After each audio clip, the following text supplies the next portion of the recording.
On Bracketing, Pugilistic Lessons for the Left, 2020, by Lovelass and others.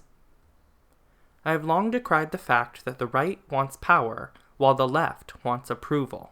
This was never more evident than in the months up to and including the last election, when the Tories and the Lib Dems bent truth and law to breaking point, while Labour bent over backwards to prove they play fair.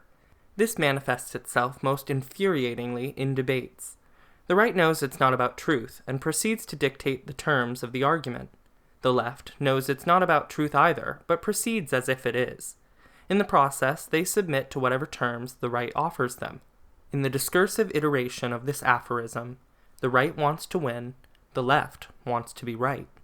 It can be useful in these situations to apply lessons from sport.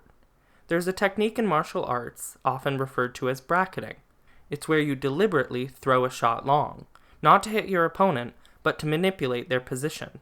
Those new to martial arts will generally fail to recognize the significance of these shots, seizing upon the inaccuracy of the attack, or worse, exaggerate the skill of the opponent's defense.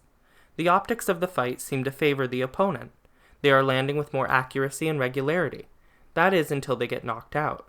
Similar strategies to bracketing include punching in flurries, known in other sport as the hurry-up offense. If the first and second doesn't land, the third and fourth might. Apply this metaphor to political debates. Many of the hot takes of the centrist and conservative commentariat are effectively bracketing shots. They may be wildly off the mark, but their pressure and ferocity forces the left to give ground. We might think we are getting the better of the exchanges. After all, our shots are landing, theirs aren't. In focusing narrowly on accuracy, we underestimate the implications of their attacks. We think we are winning, we are not. What is being waged here is a war of position. 2 examples. The right flood the media with outrageous smears about the Venezuelan government, about how it is a dictatorship, it fixes elections, it threatens, imprisons, and kills political opponents, it threatens neighboring Colombia, and so on. All of this is not just wildly untrue, but the precise reverse of reality. Venezuela, by most metrics, is the most democratic country in the hemisphere. The Chavez and now Maduro governments have been extremely conciliatory towards its opponents, often in the face of extraordinary provocation. It is Colombia that has routinely threatened Venezuela, and yet the associations of Venezuela are so negative that left-wing commentators are pressured into caveats. I am no apologist for Maduro, or I don't condone such repressive measures, but such concessions actually concede the argument. It has been sealed in the minds of the audience that Venezuela is a regime we should not support. The next time a scandal is whipped up, the same left-wing commentators are cornered.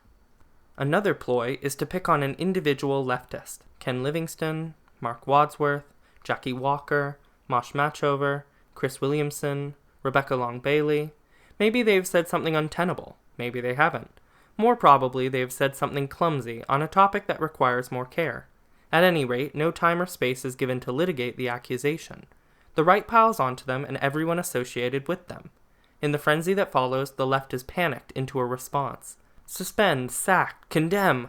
Henceforth, an important area of discussion is hitherto out of bounds. The next time the subject arises again, the same left-wing commentators are bound by the same panicked reaction. In both examples, ground was conceded unnecessarily. Let's return to the metaphor. Some of the most effective fighters in history, Hopkins, Mayweather, Leonard, the young Ali, refused to engage their opponents in positions unfavorable to them. If they found themselves in positions where they might get caught, they clinched up or circled out. Most importantly, they didn't very much worry about the short-term optics of doing so. They were more concerned with success than approval. The left could do with learning this lesson. There isn't always a pressing reason to react to each and every one of the right's provocations and slurs. Engage when it suits us, not them.